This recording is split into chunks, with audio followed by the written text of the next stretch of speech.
Hello everyone, welcome back. Today we are looking at the progress we're making on the 1940 Ford. Um, I don't have a name for it yet. I've dubbed it the secondhand Ford. So we'll take a look and see where we're at. Is interior wise, I'm leaving this one alone. It's got some flocking on the back deck and on the floor, and just dusted it off. We're gonna leave that alone. I can live with that. It's got his red and white going on there inside, some gauges thrown up on the dash. Looks like a 59 or 60 Impala steering wheel. So nothing too hateful about that. The flocking is definitely an old job, and from what I understand, this was a late 70s build. So it's been around a minute. Chassis wise, we cleaned up that chassis and painted it. I went with another, the rear end and the front axle are from the parts box, and then we ground up that chassis and painted it up in a semi-gloss black. I did not paint it muffler and that up there, and I didn't hang the other side of the exhaust. I'm going to keep the pipes open, the headers open, and I'll tell you why in a minute here. But we've got, I did break one of the bumper brackets off up on the front there too. Whoopsie. So I've got that going in a semi-gloss black. Same with the wheels, those steel wheels. It's a gloss black. And they'll need a little lug nut detail on them yet, but that's what I wanted to go with. The cool looking slicks on the back with the dual white walls. Keep it old school, I guess you want to call it. The motor engine, painted it red, put it back together with the parts that were on it. I'm confused as to what this even is. Builder has Cadillac valve covers on it. Old directions from 40 Fords call this motor a nailhead, and it does not look like a Buick nailhead to me. So I'm at a loss. We'll call it a Cadillac, I guess, for now.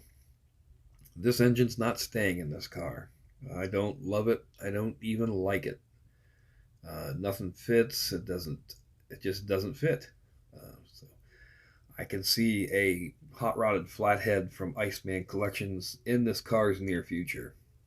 So I'm not going to build an exhaust around an engine that I don't like. We'll wait and see what its new engine fits like, and do something from there. So yeah, the interior, we're going to keep the chassis done. We're going to do a little detail on the rims. I do have one of the bumpers to match the front. I got a hood for it out of the parts box. It is in a black that doesn't match the body, but it is what it is. It'll be something to cover the engine. And it's just a little hot rod anyway. Body, we're just going to leave it the way it was. Clean up a little bit of the trim on it. Maybe a little detail, but otherwise, the white firewall. Some of what he used for windows in it was a tinted, real thin plastic, clear plastic. Had a tint to it. That rear window's got a curve, but it come out. I'll see if that'll go back in and stay. And the other quarter glass, from the driver's side there, or no, that's passenger side. Those have to go back in it. That's about it for right now, so far. All right, guys, in other news, fresh out of the land of eBay, E's and Bays, is the 67 Mustang GT race car. This baby looks to be an original 67, 68 kit. According to Scale Mates, it was introduced as a new car in 67, and then in 68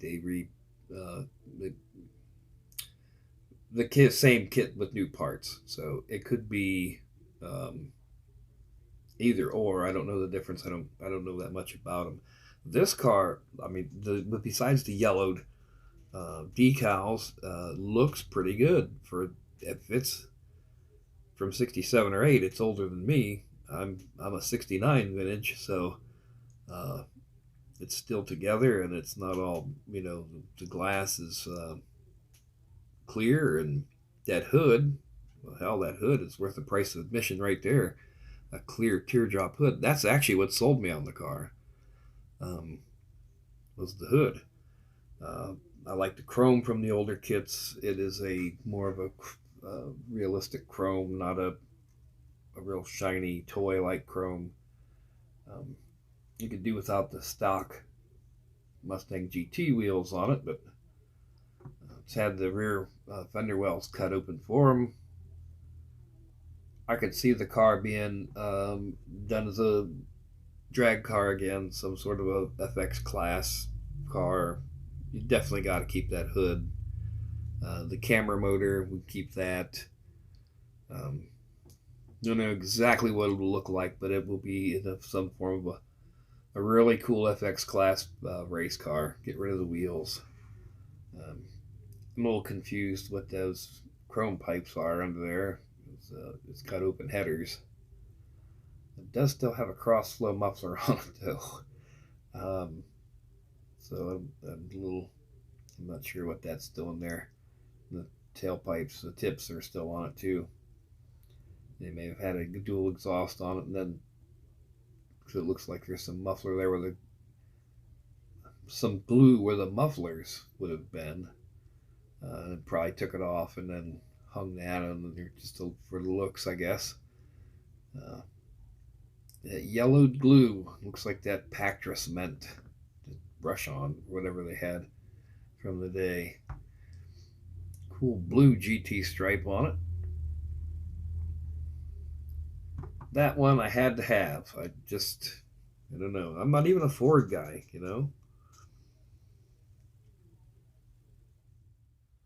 And then also from the land of the E's and the Bays, I picked up a '72 Chevelle. This one in black plastic. It is unpainted. I believe this would have been the Slasher Chevelle in black plastic. It was two S's, Slasher.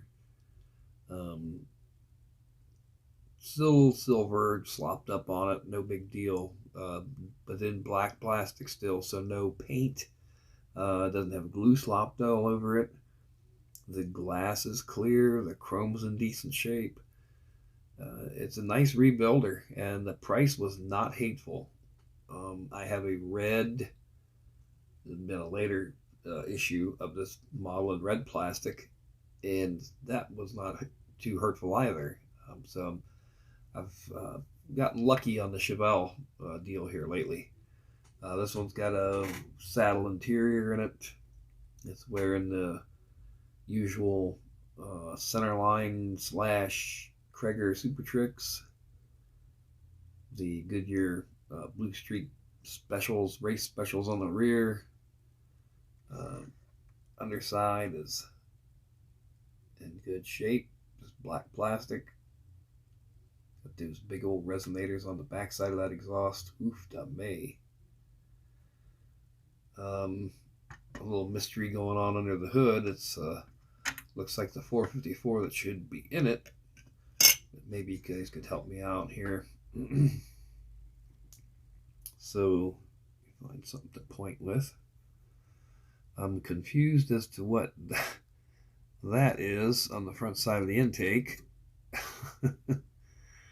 Looks like they got this painted up silver like a steel tube for an upper hose. We are missing an alternator. It doesn't have a starter on it. No distributor, and I'm not sure what the hell that would be. It's not a coil. But I guess either way, we should count our blessings here because there's not a lot of paint slopped all over the firewall. There's not glue all over it. The chrome's good. The black plastic is in decent shape.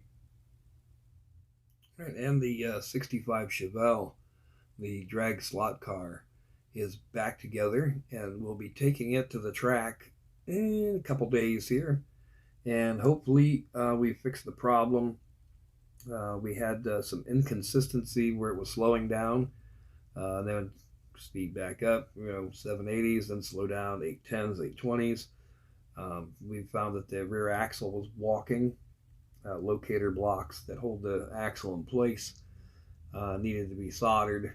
So we soldered those in place, and using the same parts. I didn't change out a bunch of stuff because I want to see if it helps it.